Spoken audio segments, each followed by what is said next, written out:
Hi, my name's Steve. My name's Ian, I'm one of the co-owners of the Real Ale Classroom.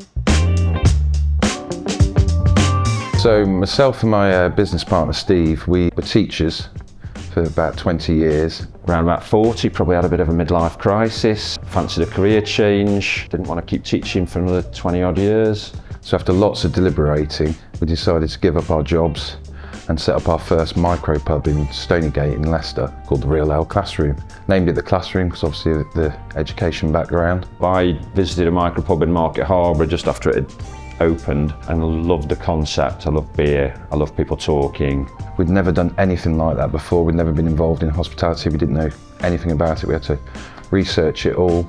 My only hospitality background was from the other side of the bar, and we had a passion for beer. And at that time, beer was starting to change. There was new hops coming in from America and so on. So the whole beer industry changed, and we tapped into that, offering people beer from independent brewers and giving people a bit of a choice. But the whole ethos behind the business is about people talking in community. The pub was designed around benches the sort of thing we see here, so that people are forced to sit next to each other and talk. It was seeing that interaction was something that we were really keen on, and that's something we've taken forward through the rest of the business as well.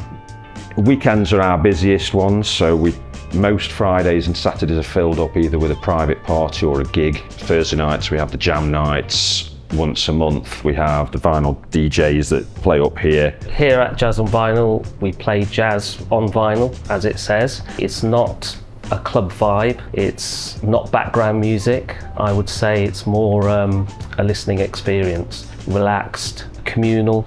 You can have a few drinks, chat with friends and really sit in the music. I don't think Leicester has got an event like this at all. Kudos to the Real Ale Classroom for putting it on every month. We just try and keep a bit of a variety of what goes on. What we're trying to work towards is ticketed events, so all of the revenue from the tickets goes to the band and then we just make money on the drinks.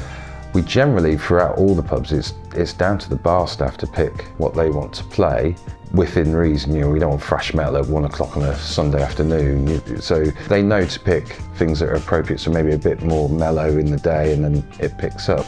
It's 90% of the challenge to pick the vibe is the music. I like to start with more like maybe to begin with like a Bowie or a ELO. You can't go wrong with a bit of Britpop.